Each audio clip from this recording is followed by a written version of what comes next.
What if I told you I have zero talent for drawing, but you're still about to have a blast? Picture this. Alexander the Great versus Napoleon Bonaparte. Two short kings duking it out with everything they've got. This is going to be as epic as it is ridiculous. And trust me, you won't be disappointed. Today, on the Accent of History, we're answering the question what happens when a Macedonian warlord from 300 BC faces off against a French emperor who couldn't stop collecting countries like Pokemon. Who's that Pokemon?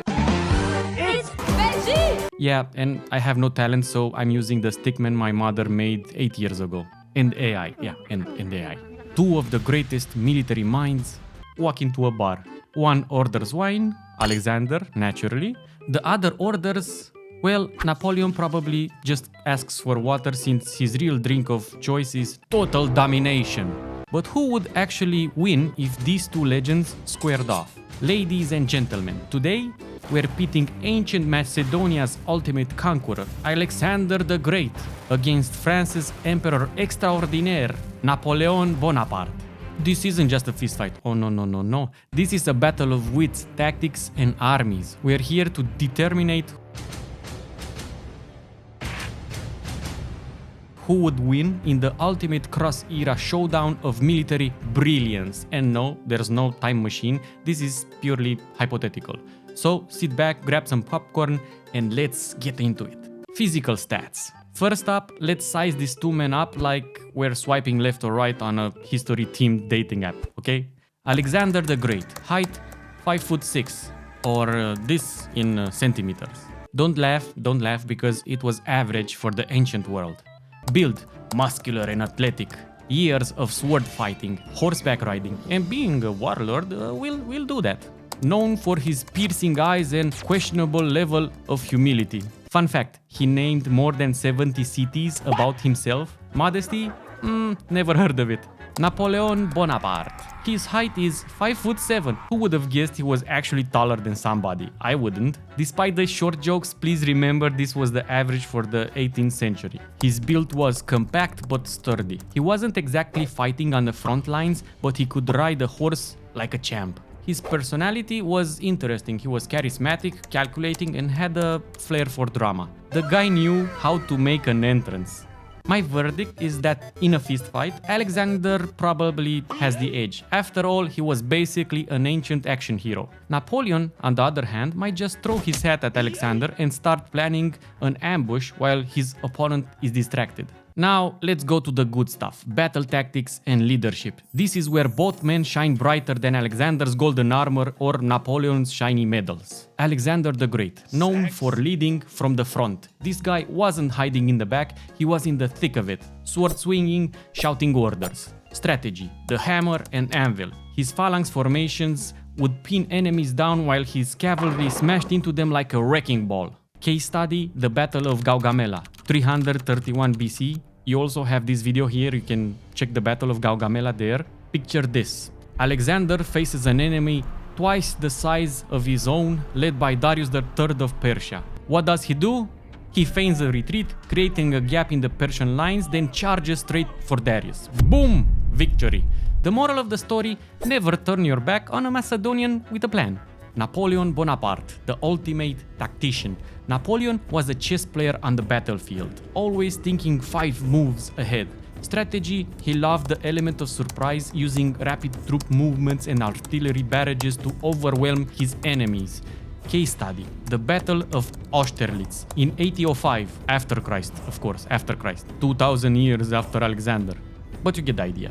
At Austerlitz, Napoleon pretends to be weak, luring his enemies into a trap. When they fall for it, he unleashes a devastating counterattack. The result, one of the greatest victories in military history. Moral of the story here, never underestimate a short man with a cannon. A big cannon. Oh my Napoleon, what a big cannon you have. Yeah, I know. Alexander is the bold risk-taker who dives headfirst into battle, but Napoleon is the cerebral mastermind, outthinking and outmaneuvering his foes. It's like comparing a lion to a chess grandmaster, both deadly in their own way. Armies and technology. Now let's talk about the tools these two titans would bring to the battlefield. And spoiler alert, Alexander's army didn't have cannons, but they were still ridiculously effective. Alexander's army had the phalanx. Picture a wall of men holding 80-foot-long spears called sarissas. Not exactly subtle, but brutally effective. He also had his companion cavalry. These were Alexander's elite horsemen, smashing through enemy lines like ancient tanks. His weakness was that he had no artillery and no firearms. If it came down to a long-range duel, well, Alexander's men would be in a lot of trouble. Napoleon's army. Infantry squares, the ultimate anti-cavalry formation. Horses could charge all they wanted. They weren't getting through. Artillery. Napoleon's secret weapon. His cannons could decimate enemy ranks from a distance. Weakness. Well, they didn't have a lot of weaknesses. Napoleon's army relied heavily on supply lines. Cut those and things would fall apart quickly. The verdict. Alexander's troops were like the Nokia 3310, indestructible and reliable. Napoleon's army? More like an iPhone, high-tech but vulnerable to a good smash. So I give this point to him. Beyond raw tactics and firepower, what really sets these two apart is the je ne sais quoi. Let's call it the X factor. Charisma and moral. Alexander. This guy was practically a god to his soldiers. He fought alongside them, shared their hardships, and inspired undying loyalty. Napoleon, on the other hand, equally inspiring, but in a different way. His speeches could make soldiers march into the gates of hell for him. Psychological warfare-wise, Alexander was known for grand gestures like cutting the Gordian knot, basically ancient mic drops. And Napoleon was a master of deception. He'd fake retreats or bait enemies into traps like it was a game of 4D chess. The verdict will be that Alexander wins on pure charisma, but Napoleon's cunning gives him the edge in mind games. And now, the moment you've all been waiting for, the ultimate battle simulation. Here's how it might go down. Round 1. Alexander charges head-on with his cavalry, Napoleon counters with infantry squares and cannon fire. Casualties are heavy on both sides. Round 2. Alexander adapts, using hit-and-run tactics to harass Napoleon's forces. Napoleon responds by fortifying his position and launching counterattacks. Final round. After days of fighting, morale wavers. Alexander rallies his troops with an impassioned speech while Napoleon sets a trap using the terrain. Both leaders clash in a dramatic showdown, but the battle ends in a stalemate. Just as things heat up, a time-traveling referee appears and declares the fight a draw. Both leaders begrudgingly agree, retreating to their respective eras to grumble about how unfair time travel is. So the question is, who really wins this? Honestly, it's impossible to say. Alexander was the ultimate ancient warrior, and Napoleon was the master of modern warfare.